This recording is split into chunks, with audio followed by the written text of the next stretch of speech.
Hey guys, welcome back to the Conscious Environment Podcast. This week I got a chance to talk about shame with Portia Noir and how it is or is not good for anti-racism work.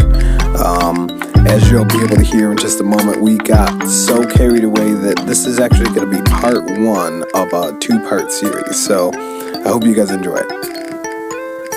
Be okay. It'll be okay. It'll be okay. I'm good. How are you? I'm good. I've just finished from my full-time gig, which is bleh, but I'm happy to be here. Right, yeah. Fun. Yes. I know and that I was is. thinking, too, like, the topic that we have tonight with what is happening with, what happened to Masa Amini and Yeah. Iranian and Muslim women that have asked white women to not do certain things to make themselves the center. And I'm jumping right in, Ryan. I'm just jumping right in. And Yeah. yeah. And the reason being, you know me. And I want to touch on this really quick because I have a couple of videos. This is really important that we can jump back to it. Is I feel like white women don't know what else to do right now.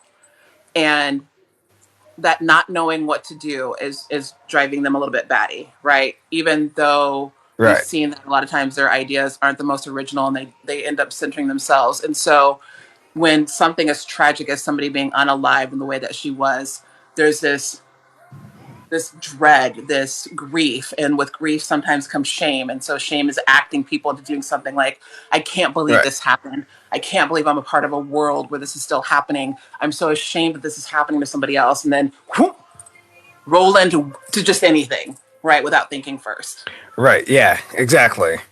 Yeah. And that needs to not happen. I wanted to say that really quick. But so, Portia, what are we talking about here? First off, who are you? You gotta do this part. So let's do introductions. Okay. Who are you? My name is Portia, screen name Portia Noir. I am an activist, an abolitionist, an educator, a disruptor. I have been heavy into the work that I do now. Mm-hmm. I want to say that my big step into it happened when Michael Brown was murdered by the police in St. Louis. I like to call that our villain origin story. Origin story. When do we become radicalized? Yes. Which one was it? Right. Which one was it? And that's perfect. And at the time, my parents lived in Lake St. Charles, which was maybe 15 minutes away from the riots and the protests. And so at that moment, it was like my parents were there. They were there. It was that realness, I guess. And it just drove me into action. And this was before I was doing things on social media, but mine was changing in my everyday life.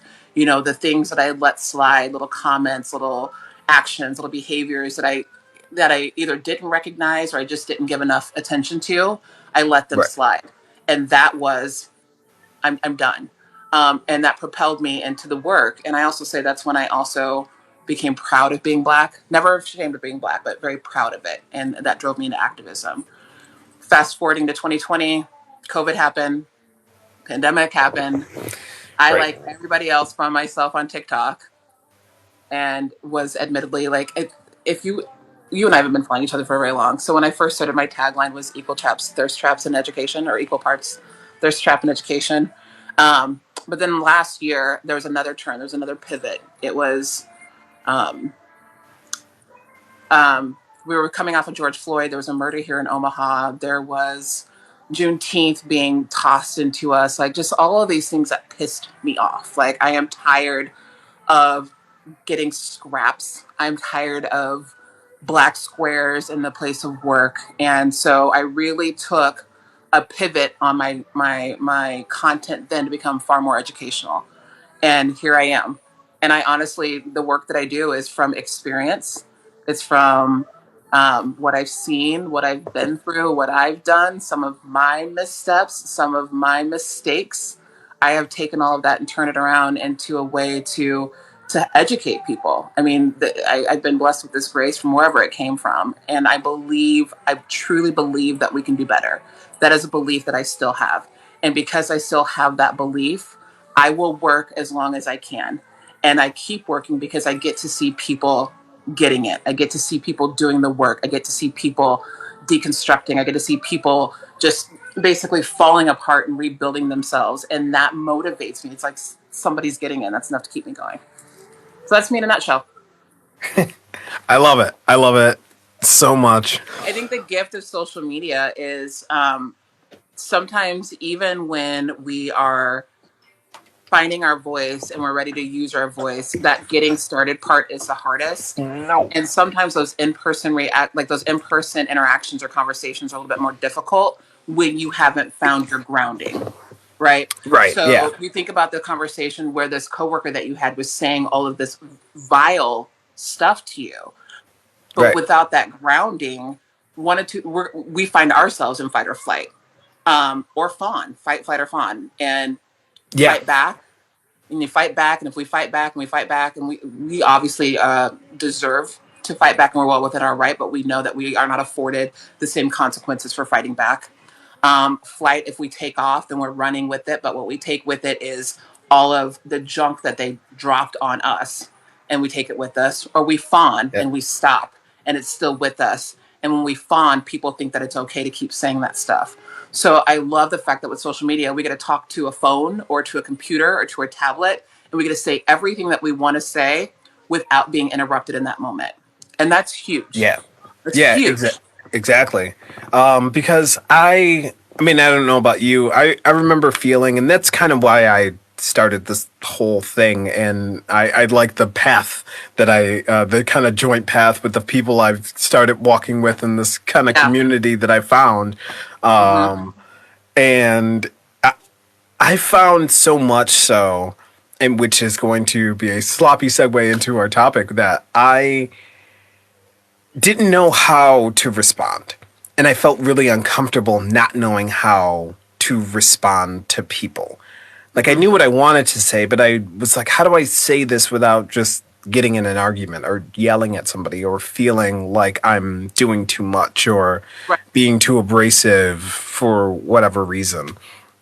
And after kind of, learning some tips and tricks and kind of getting into the work a lot and feeling like I didn't like the feeling in the place I was at to be able to articulate, intelligently how I was feeling and really feel like what I'm saying isn't just emotional. Because I feel like a lot of times for the folks that look like you and I, it ends up being, oh, well, they're being emotional. Oh, well, There's always some sort of emotion attached to what we're saying and never reality.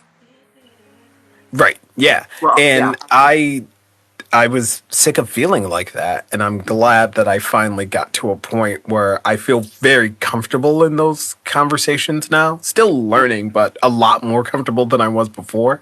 And now I'm at a place where I'm like, I want everyone to feel more comfortable talking about these topics. I don't want to keep talking about these topics, or more specifically, not talking about these things, especially now. And I hate to feel like, since COVID, everything is different. I don't know if that's even true. I don't know if everything is different or if everything is just loud and in 4K. Exposed. It's more exposed.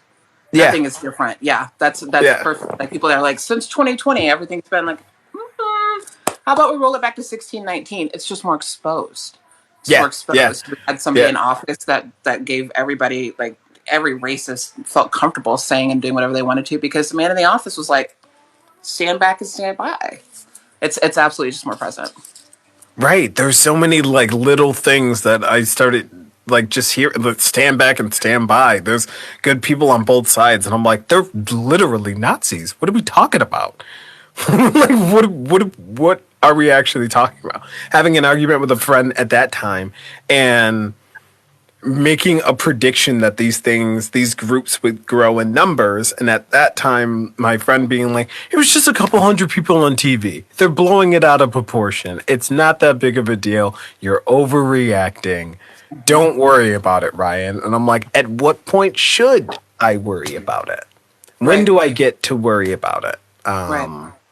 I think we should worry about it now instead of waiting until it's an unstoppable problem. We should Right. worry about that right now.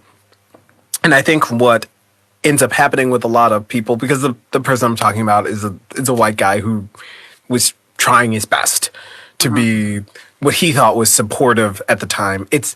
And I know I'm saying it in a way where he was being very pedantic, like, don't worry about it. It's not that big of a deal. But I truly believe he was trying to be helpful in his downplaying. That was his thing. He was downplaying it, because he doesn't want to see his good friend worried about something. So he's trying to tell me it's not that big of a deal.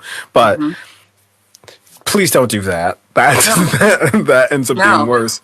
And I think a lot of it comes from this idea of shame, which is our topic tonight. You've done a bunch of awesome videos. Please go follow Portia. She has like a growing series on this because the people in the comments won't stop. But All the time. Talking about shame. So what is shame, Portia? Is it useful? And how does it appear? Like, what are kind of warning signs? And what do we mean when we say shame regarding race? Yeah. So the shame that I see is where we have people apologizing for other people's behavior. I'm so embarrassed. I have secondhand embarrassment. I'm so embarrassed. Like, I can't believe that person acted that way, or I can't believe that I did that. I'm so ashamed. I'm. So if you recognize what I'm saying, it's all centering conversation. So shame, I will always say, is a wasted emotion. It does not do anybody any good. Because if we think about it, who is shame for? If I say that I'm ashamed of what I said to you, that means that I have shame about what I did, but I'm not considering your feelings. I'm not considering what it did to you. I'm not considering if you even want me to feel shame or if you want me to learn something. What I find myself in is stuck in how I'm feeling. And anything else is rebutted. You shouldn't feel shame. Yes, I should. Yes, I should. It's that self-flagellation, that self-deprecating Right. comments. It's all here. And you made a good point. I'm going to kind of go off where I was going with this. When you talked about George Floyd and everybody moved to action, why I think that 2020 was so pivotal is because we saw it. We know that it's been happening, but we saw that man be unalived on Yeah. TV. The entire world saw it. The entire world saw it. And so what happened is the people, the bulk of the people, because even the people that are on the fence that might not be ready or might not be fully in the work, but they're not fully full on racist, they shifted to, oh my God, I can't believe I saw that. That is the most horrifying thing I ever saw. I'm ashamed that that could happen in this country. I can't believe I'm part of that. Again, very much here, Right. not there. Shame can't drive you into action because you're still worried about how you're feeling.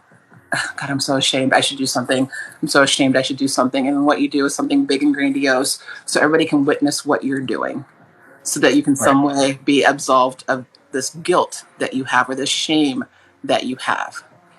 And the thing is that shame can be catapulted into something else. It should drive you into action. You should let go of it. Why are you ashamed? Right. Okay. That's the big question. Why are you ashamed? Especially if you're apologizing for somebody else's behavior. Why are you ashamed? Well, I'm ashamed that that happened. What do you want to do about that? Right. What do you want to do about that? And so if people get stuck on that inner feeling, then it causes this inward thing like I hate feeling this way and I have to get out of this feeling and what can I do? What can I do? What can I do? What can I do? And even though they might do some work, like let's say they go to therapy, which that's fantastic, it's still work for you. Um, Right. you might do just everything, like you just find yourself completely focused on yourself and not listening or not hearing or not doing for the community that you say that you are hurting for, the people that you say that you're hurting for. It's not there. If I can't apply shame to you, I can't make you feel ashamed. I can't do that. I can make you feel uncomfortable. I can probably hurt your Right. feelings, but that's not shame. That is something that again should drive you into something else. So it's a far too, I will say centering so many times, it's far too centering of an emotion to drive you into action because you get stuck on what you're feeling and why you're feeling that way. You do not hear what's coming in. It becomes almost an echo chamber of this Shame, shame, shame, shame, shame. It's like if you watched Game of Thrones and you had the woman walking through and they're yelling that. That's all you hear. It's all it is. It's shame. It's a freezing emotion. You can't do that. It is perfectly fine to be upset about what you saw. It is perfectly fine to be angry about what you saw. But those are things, those are emotions that drive you to something else. If you're upset, why are you upset? Right. And you want it to stop. You can liken it to a parent and a child. Child's acting up, child's acting up, child's acting up, child's acting up. Now the parent's upset. And the way that they stop being upset is they stop their child from doing the action that's making them upset. You talk to your kid and say, hey, what you are doing is making me upset. I would like for you to stop that. So if you apply that same thing to real life people, what you are doing is making me angry. What you are doing is hurting somebody else. What you are doing is oppressing somebody else. Stop. That anger that you felt, you're driving it into action because you don't want it. Right. Nobody wants to stay angry. Nobody wants to stay angry. Exactly. But shame can be comfortable because you have people constantly checking on you too. Why are you ashamed? It's okay. It's Yeah. fine. Right. Exactly. It's okay. It's You'll okay. be fine. Don't worry about it. You don't have to. You don't this, that, and the third. Somebody in the comments it is pointing out something that I think is really important too with this is I think shame kind of ties into this idea of I would push and say that I think shame is one of the few times that white folks see themselves as a racialized group. Uh-huh. Because white supremacy typically does not allow for the racialization of the supreme group. Whiteness isn't a racialized group. Everyone else who's an other is the other races, right? Mm-hmm. But white is default, which Right. is something I've talked about a lot this past week, especially with like the Little Mermaid and all that stuff. Mm-hmm. Tying those two thoughts together. White is default allows for racist white people to be like the Little Mermaid shouldn't be black because X, Y, she Z.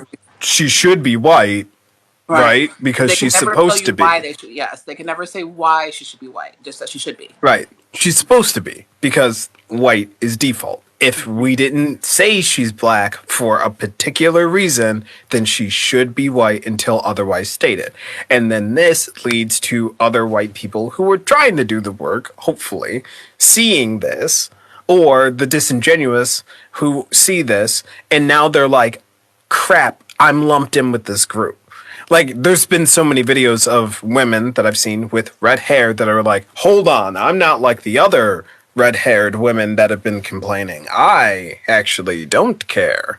Hmm? So, and I'm ashamed that I also have red hair like those other women.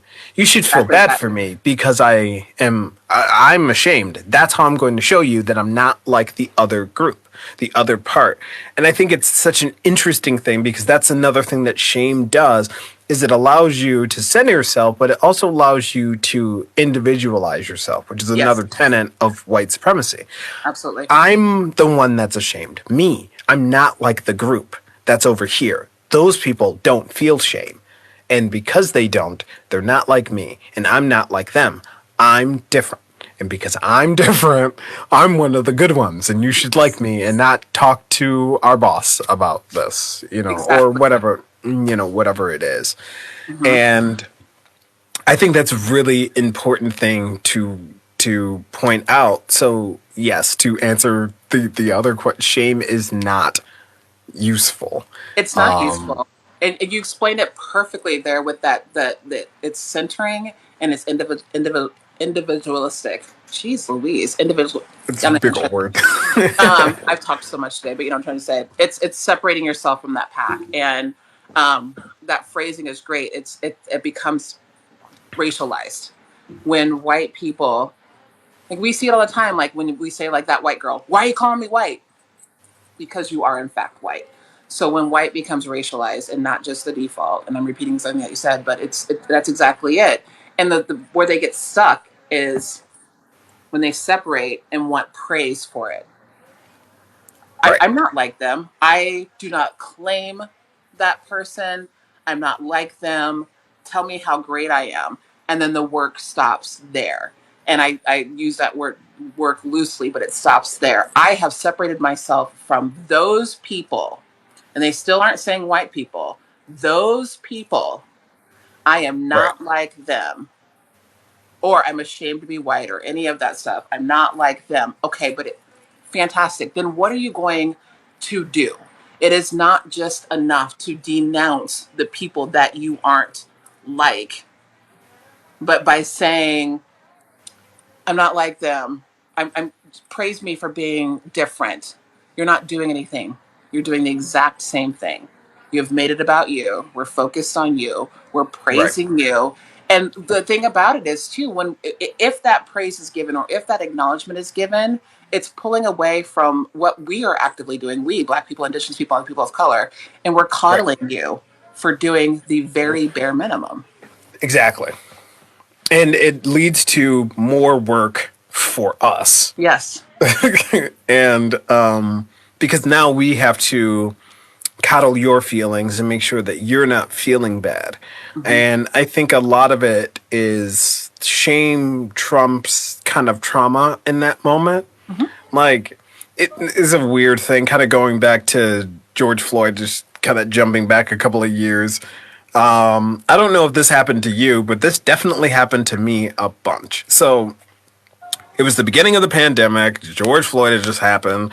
Everything is shut down. My job laid me off, and I was picking up work. I was doing Instacart, so it was like one of the only things that you really could do because supermarkets hadn't closed down. So I was Right. like, okay, I'll get some extra money doing this. I don't need I don't want to punch in anywhere, but if I can kind of control my schedule or whatever. So whatever reason you do side hustle work. So I'm out in stores every day, running through, got my mask on and everything. And you wouldn't believe how many times people came up to me the few weeks following the George Floyd incident. Like once the video came out and it was clear what happened. Mm-hmm. Random white men would just approach me. And white women, random white people would just approach me and just say, me and my family stand with you. It happened all the time. It happened so much. And I was like, and when you try to separate yourself, so kind of segueing a little bit into like individualism and within whiteness, when you try to separate yourself to do those kinds of things, it makes a lot of work for Black people because what am I supposed to say in that moment? Am I supposed to thank you for not hurting me? Like, what am I thanking you for exactly? Like, not being the worst version of the thing that I just saw on television? Like that? It Like, puts okay. all the onus on you. It puts everything on you. Everything. When people drop that stuff on you, when people drop in your DMs, when any of that stuff, what are we supposed to say? That's why I don't like I'm sorry. That's why I don't like apologies. Like, what do you say to that? Like, thank Right, yeah. you? And It, it makes more work because what you end up doing with this, so to bring it, I guess, a little bit more academic. So not only are you asking the Black person to do more work, but you're bringing up a traumatic experience, which for I think a lot of Black folk are coming into their own with realizing like the kind of PTSD we have from watching and consuming all of this stuff. Like it's really traumatic. Like I remember at the time having to explain to my then 9-year-old, then 9-year-old daughter, her saying to me, is someone gonna come up to me and hurt me because I'm Black? And I'm like, no. No is what I want to say. I want to say no. I want to be able to tell you no and mean that. And those are the conversations. That's what's happening in Black households. yes. Black households are having to have this conversation. And then on top of that, not only just that moment of being a father and being a husband and being responsible to people in my immediate family, but also being afraid myself. I just watched a man cry for his mother on TV, like on film, recorded. He cried for his mother and screamed and said that he couldn't breathe, and the four people that were supposed to help him out of everyone in that area didn't, and they in fact were the aggressors, and those were the people that hurt him. So who's the adult? Who do you call if you're getting hurt? What are you Right. supposed to do? And all of these things are running through my mind. I'm now, racial tensions are high. I'm a black guy who's wearing a hoodie and a mask because I have to. You have to. I have to wear a mask and go in the bank. This is like my nightmare. I'm terrified of these situations. Right. But you, yes, while I'm grabbing my kicks in the cereal aisle, came up to tell me that you feel so bad. And hey, you know what, man? Maybe you did. Keep it to yourself. Keep it to yourself. That's Keep it to yourself. It's okay that you feel bad. Like, kind of bouncing back to what you said earlier. It's okay to feel bad. It's okay to not like what you saw. Exactly. We're not saying, oh, you should have watched the tape and be okay with it. No, you should not like it. It's a bad and awful thing that we just watched. right. But you have to understand that the affected parties are not only dealing with what we saw, but also dealing with, can it happen to me? Like, am I going to be the next? Yeah, am I the next hashtag? Like, I don't want to be the next hashtag, but like, Portia. I don't know if we've talked about this before, but I'm in Buffalo, New York. I'm from Buffalo, New York, born and raised. Okay. My cousin was one of the victims of the shooting this past spring. I'm sorry. And I've talked about it on here a couple times, like right when it happened, just really got like my thoughts out and stuff. And I remember having this thought of, if my daughter comes up to me now and says, I'm afraid someone's going to hurt me just because I'm black, I don't even have like, oh no, that'll never happen. The fact that Like you have a conversation with your daughter about that and giving the honest answer of maybe, that's, let's just say with Right, that's You yeah, have to that's give the thing that I had to that we have to do now. We have to say, like, the talk, like, all black folk know about the talk. The talk. It starts when children are able to walk, because black Right. children don't get to be kids. I had a thought with the shame and how we talk about how it's such a personal emotion and how it's very centering. As centering as shame is, it is one of the Right. emotions that is lived out loud so much, and that you proved it perfectly when somebody comes up to you and says, "I stand with you," or when people drop messages or videos in your DMs, or messages like, I stand with you. They'll say to you, "I'm so sorry things are happening. I feel really bad about what's going on right now." All of that stuff, it's performative, and I will give some credit. I'll give some grace, and sometimes I don't think that it's consciously performative, but that's exactly what the impact is that fantastic that you feel bad about what happened. And to be as blunt as possible, black people specifically, and I will speak for indigenous people and other people of color, but black people specifically are tired of hearing that you are sorry about what's happening to us. It doesn't help. People in the comments have said it is more labor. In the midst of us hurting, we are providing more labor because you have come to us with what you feel bad about. You Right. have come to us with what is hurting your feelings about what's happening to us. And that makes absolutely no sense whatsoever. To re traumatize us as a way to say, "I'm standing with you," makes no sense at all. It makes no sense at all. And so, like, I have a pinned video about not apologizing for bad or past acts. And it's the same thing within the present. If you feel bad about something, that is for you to work through. That is for you to understand why you feel bad about it. Figure out where you feel it in your body, figure out what you want to do about it, and then make some action plan from there. But to share it with a person that's part of the community that you feel bad about makes no What do you, sense. yeah, what are you doing? Like, what do you want me to do about it? What do you want me And to do about your shame? That's a beautiful question. That's beautiful. I am ashamed. Great. What do you want me to do about the shame that you are feeling? right, right. And yeah, I see in the comments they're probably looking for direction. No, Cool.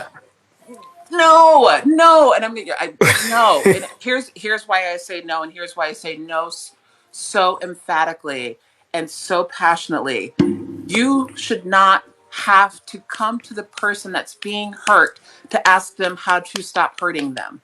If you have seen people being unalived on screen, people being brutalized on screen, if you are hearing about the way that we are being mistreated in our workplaces, in our homes, in our cities, you see it everywhere. It is as simple as do the opposite.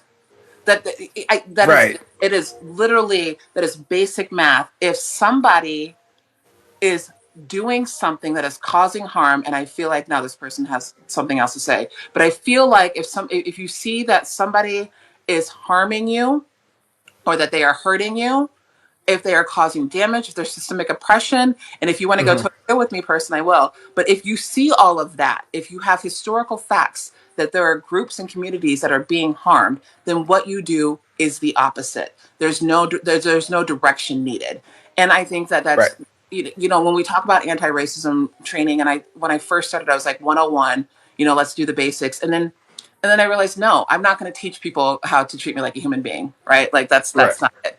And I think that's where a lot of the shame lies too. Is like, I don't know what to do. I don't know what to do. I'm so ashamed. I'm so ashamed. Do the opposite. Exactly. Do the opposite. We have to stop pretending that emotional damage is not actual damage. So when you say, is the person in front of you hurting you, or was it someone else that hurt you? You bringing it up is also hurting me. So yes, the person in front of me is hurting me every time you bring it up. Every time somebody was bringing up George Floyd to me over the summer of 2020, it hurt. Every single time. Every time somebody says Buffalo shooter, it hurts. Every single time. It doesn't matter that it's not the guy. Right. It matters.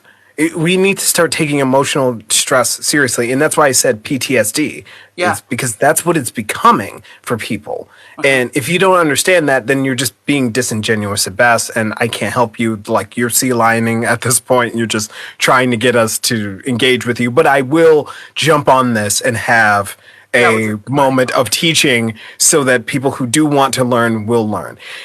If we're asking you not to bring these things up and center yourself, because in addition to everything that me and Portia just said, you're also harming that person by making them relive that moment that you're apologizing for on the behalf of someone else. Because every time you apologize for it, you have to remind us what we're talking about. Yeah. And if what we're talking about is my humanity not being valued by other people, that sucks, because I'm also going to go to a red light and see that. I'm going to see that at the gas station next. Like, I don't need you to tell me again No. that white people are going to be racist to me. I know they're going to be racist to me. You don't have to remind me. You don't have to say I'm not going to be racist. What we expect from you is to just do it. Just don't be awful. Just do the Like, thing.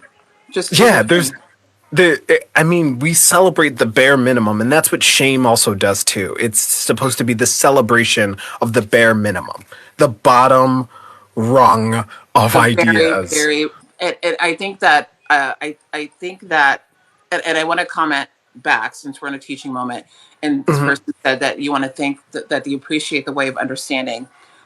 I need for you and for everybody else in here, and I think the majority of the people in here have followed both Ryan and myself for a while, so this won't be news. But understand that if you decide to learn from a Black person, an Indigenous person, another person of color, that person is not owed you any specific type of education. If somebody is educating you by being upset about what's happening in this world, then they can be upset about what's happening in this world, because just like Ryan said, it doesn't matter if it didn't happen to us specifically in that moment by you. It happened to a brother, a sister, a sibling, a cousin, somebody else. It happened to somebody else, and it is being thrown back at us. And because we have community, we feel that, and we feel that, and we take that on. So if you are truly ready to figure out what to do, and I Right. hope that you are, and I really hope that you are, you have to understand that education is going to come in a variety of ways. And that's why shame is not it's not conducive, because when your feelings get hurt, your feelings are being hurt out of shame. Your feelings are Right. being hurt because you are ashamed by what you're seeing. Your feelings are being hurt by what you're hearing. Your feelings are being hurt by how people are responding to you. And in order to actively do this work, in order to effectively do this work, you need to understand that things are not going to sound great, that you're going to hear some really uncomfortable things about what has happened previously, Mm-hmm. what is happening currently, what you might have potentially done. And if you expect the person who has been traumatized to scale back on how they explain to you their pain or how you can become a better human being, if you expect that to be easy, if you expect to be pacified, then you do not, in fact, want to do the work. What you want is to be viewed as a good person. You want to be perceived as a good person. And you want people to say, look how good you are doing. You're doing really Right. great. I'm really glad that this easy lesson came to you so easily and that you took it on. You have to understand that you are just not the priority. And that is super hard for white people to understand, that you're Right. not the priority. And once you get that out of the way, once you get that out of the way, once you recognize that you're not the priority, a lot of times shame falls away because you're not the focus. When you take yourself out of the center of it and you don't take on somebody else's behavior, then you have nothing to be ashamed about. You have everything to be angry about. You have everything to be pissed off about. You have everything to even be disgusted about. But if you take yourself out of the center of what you're hearing, if I say that white people have historically oppressed Black people, and you, I'm going to use Cassie's in here. Cassie, if you say that as I have been historically oppressing people, then of course you're going to get stuck, because you think that I'm talking to you specifically. If you take yourself out of the middle of it and say the people, like the people that look like me have been doing this, the people that look like you, that is not good. That is bad. That is horrible. And then you do Right. the opposite. And then you don't take on all that shit. Then you don't take on all of this shame, because it's not you. It's people that look like you, but it's not you. And the Egg. best way to take care of the people that look like you is to address the people that look like you. The call's coming from the inside of the house. I mean, She's spitting. it's that simple. The call is honestly coming from the inside of the house. And the reason why it keeps happening from the inside of the house is because that individualistic thinking is so ingrained. It's so ingrained. We know it's a tenet of white supremacy. It's so ingrained that it is every person for themselves, except for when it's white people against other people. But the minute that you become racialized, the minute that you become grouped in with anybody, it's the worst possible thing. And then you feel shame. Or it can go in other ways. But taking on all of that, there is a way to recognize the behaviors of other people without making them yours. That Right. Yeah. Exactly. that also And has to be exhausting. I have a I have a pinned video too where I say, white people have more of an individualistic culture, where BIPOC have more of a collectivist culture. And to expound on that idea, because I literally made a 15-second video that pissed the world off, apparently. We love when that happens. Yeah, I love it when that happens. Because I had that video has almost 1,000 comments on it, and 900 of them are different white people saying something along the lines of, I am not individualistic, that's everyone else. Guys, that's the It's like you the did the running right into the point, just like into it, and still missing it. smack dab into the point. You guys did the thing. But so this actually kind of reminds me of like two kind of catchphrases, I guess, that me and Portia have. I hear Portia tell people to write it in your journal Get a journal. all the time. That is something that if you watch her videos, you will definitely hear her say, write that in your journal. Some thoughts are inside thoughts, and if you have to get them out, write them down. And I'll add on to that with something that I oftentimes say with people all the time is, and it kind of gets to the point of the acronym WAIT. Why am I talking?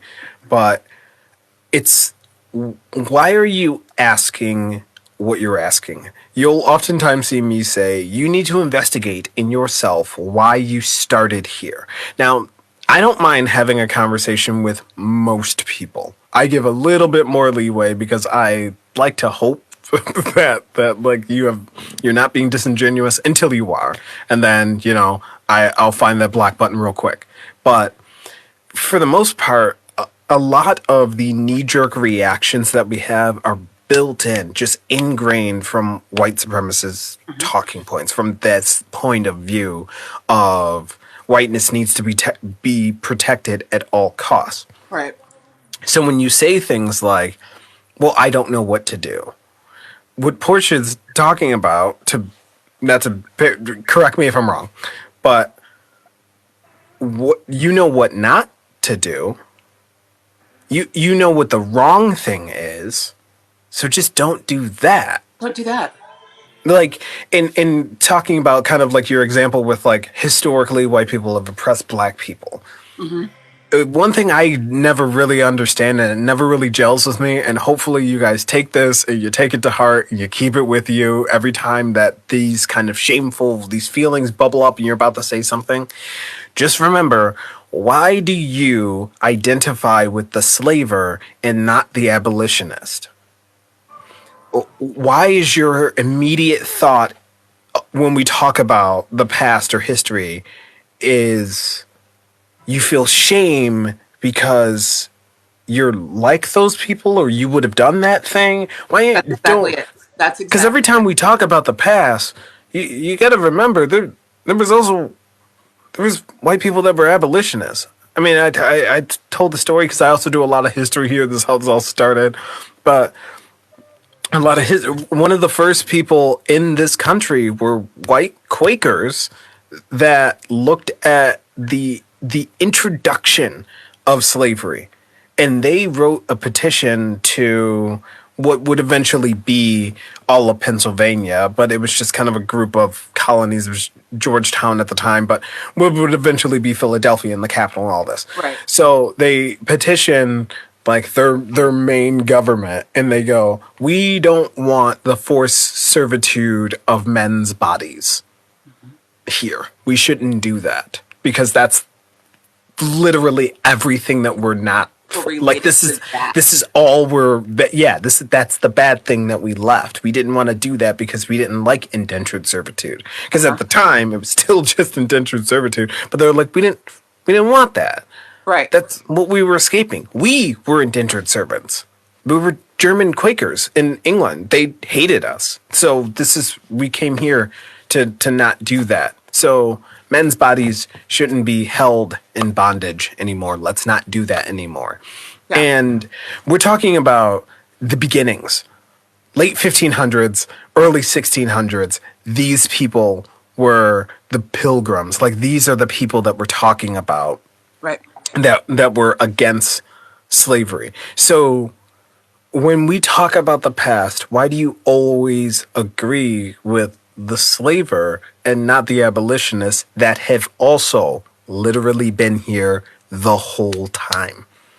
And I want everybody to hear that when you say agree, it's even if you think that what they did was heinous, you are still relating to them by feeling shame. You are relating to you have shame for the behavior of people from the 1500s when you could instead say, I see what happened to your ancestors and I see what's still happening today.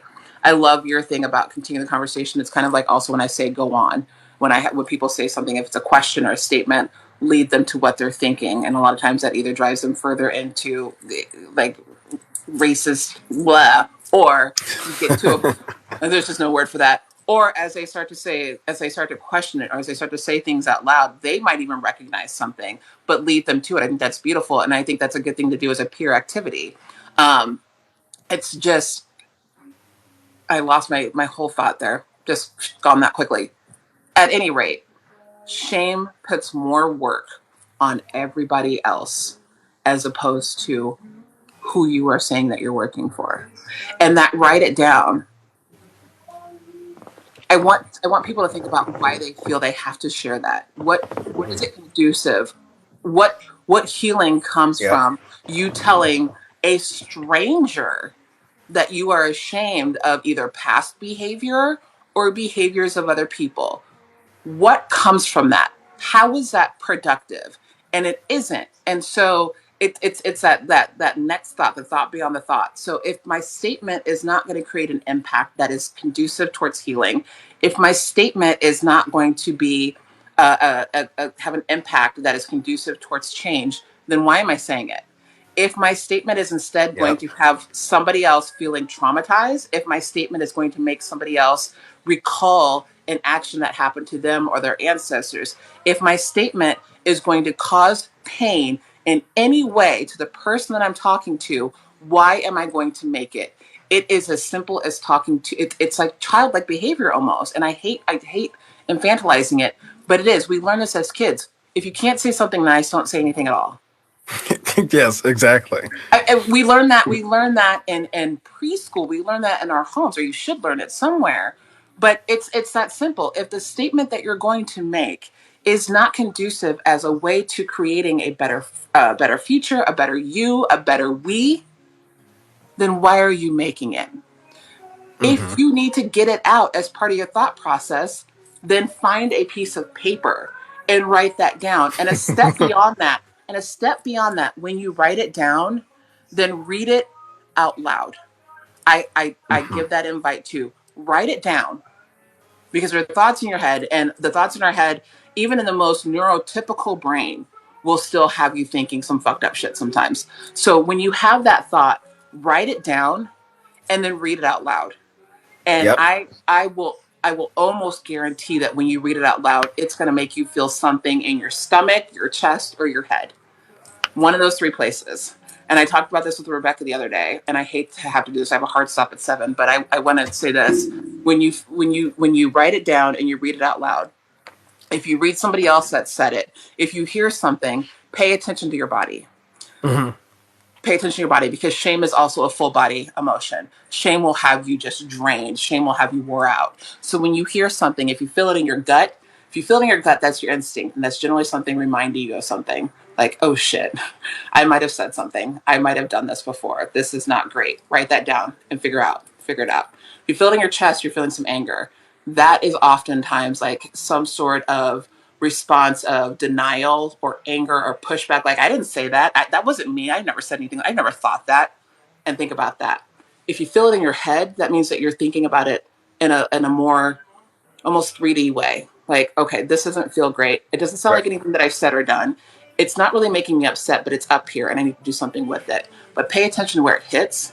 But that all has to happen over there. You know what I mean? Like, away, Exactly. away. So when that shame hits, if it feels like shame, it's something else. It's something else. It is never truly shame. I don't even like the word, but shame is driving something else. And it is important for you to pay attention to this so that you can make some action. Exactly. So, you said you got a hard stop in one At one 7. minute.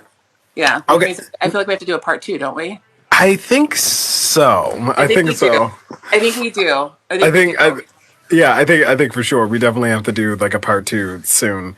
But real quick, remind everybody who might not know or is here, because we're also, hey everyone, welcome to the live recording of the podcast. So welcome to that.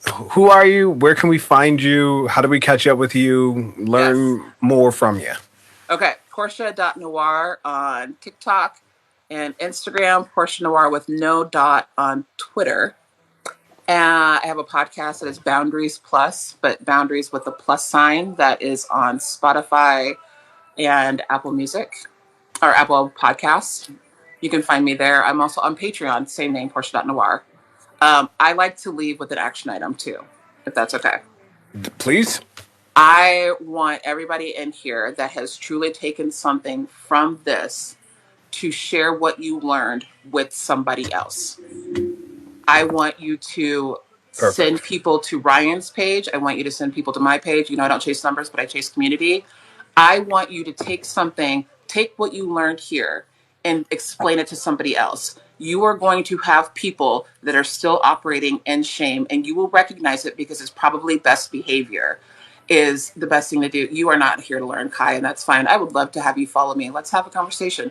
But I want you to take this, and when you see the behavior that you recognize in your past, get out of your individualistic thinking, start building community, say, hey, I see what happened. I see where you're at. I see why you're feeling this way. Let's talk about it. Let's heal from this. You can heal. I truly believe that. I would not do that if I didn't believe it, but you have to heal with each other. Build community, not individualistic thinking. I believe that you can do it, and stay hydrated. All right, guys. Ryan, I love you Thanks. to pieces. Message I me. love Let's you set too. something up Thank soon. you so much for being on, Portia. We'll schedule it. We'll figure out a part 2. We got to do a part 2. All right, guys. I hope you really enjoyed that as much as I enjoyed recording it for you. Again, that is just part 1. Part 2 will be coming soon. And remember, we do these every Thursday at 7 p.m. Eastern live on TikTok. And you can head over to IDEF Overthink, IDEFF Overthink, right over there on TikTok and join the live conversation. All right, see ya.